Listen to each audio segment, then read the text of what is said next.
Hi ಗೆಳೆಯರೆ, ಎಲ್ಲರಿಗೂ ನಮಸ್ಕಾರ. ಇಂಡಿಯಾ ವರ್ಸಸ್ ನ್ಯೂಜಿಲೆಂಡ್, ಕನ್ನಡಿಗನ ಕೈ ಸೇರಿದ ಗೋಲ್ಡನ್ ಬ್ಯಾಟ್.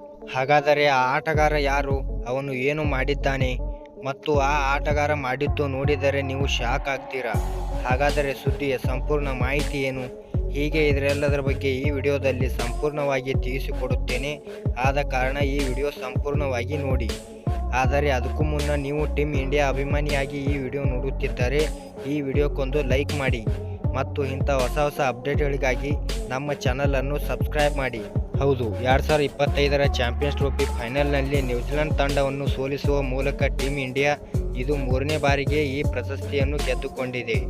ಇದರೊಂದಿಗೆ ಪಂದ್ಯಾವಳಿಯು ಕೊನೆಗೊಂಡಿತ್ತು. ಇತ್ತ ಫೈನಲ್ ಪಂದ್ಯದಲ್ಲಿ ಸೋತರು ಕಿವೀಸ್ ತಂಡದ ಆರಂಭಿಕ ಆಟಗಾರ ರಚಿನ್ ರವೀಂದ್ರ ಇಡೀ ಟೂರ್ನಿಯ ಹೀರೋ ಆಗಿ ಹೊರಹೊಮ್ಮಿದ್ದಾರೆ. ಕಿವೀಸ್ ಪರ ಇಡೀ ಪಂದ್ಯಾವಳಿಯ ಉದ್ದಕ್ಕೂ ಅದ್ಭುತವಾಗಿ ಬ್ಯಾಟಿಂಗ್ ಮಾಡಿದ ರಚಿನ್ಗೆ ಗೋಲ್ಡನ್ ಬ್ಯಾಟ್ ಸಿಕ್ಕಿದೆ. ಇಡೀ ಪಂದ್ಯಾವಳಿಯಲ್ಲಿ ಆಡಿದ 4 ಇನ್ನಿಂಗ್ಸ್ಗಳಲ್ಲಿ 263 ರನ್ ಕಲೆ ಹಾಕಿದ ರಚಿನ್ ರವೀಂದ್ರ ಈ ಟೂರ್ನಿಯಲ್ಲಿ ಅತಿ ಹೆಚ್ಚು ರನ್ ಗಳಿಸಿದ ಆಟಗಾರ ಪಟ್ಟಿಯಲ್ಲಿ ಅಗ್ರಸ್ಥಾನ ಪಡೆದುಕೊಂಡರು. ವಾಸ್ತವವಾಗಿ ಚಾಂಪಿಯನ್ಸ್ ಟ್ರೋಫಿಯಲ್ಲಿ ಅತಿ ಹೆಚ್ಚು ರನ್ ಗಳಿಸಿದ ಬ್ಯಾಟ್ಸ್ಮನ್ಗೆ ಗೋಲ್ಡನ್ ಬ್ಯಾಟ್ ನೀಡಲಾಗುತ್ತದೆ.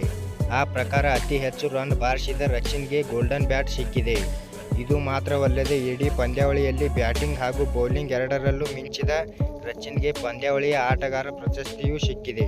ಇನ್ನು ಗೋಲ್ಡನ್ ಬ್ಯಾಟ್ ರೇಸ್ನಲ್ಲಿ ಭಾರತದ ಇಬ್ಬರು ಬ್ಯಾಟ್ಸ್ಮನ್ಗಳು ಕೂಡ ಇದ್ದರು. ಶ್ರೇಯಸ್ ಅಯ್ಯರ್ ಹಾಗೂ ವಿರಾಟ್ ಕೊಹ್ಲಿಗೆ ಗೋಲ್ಡನ್ ಬ್ಯಾಟ್ ಗೆಲ್ಲುವ ಅವಕಾಶವಿತ್ತು.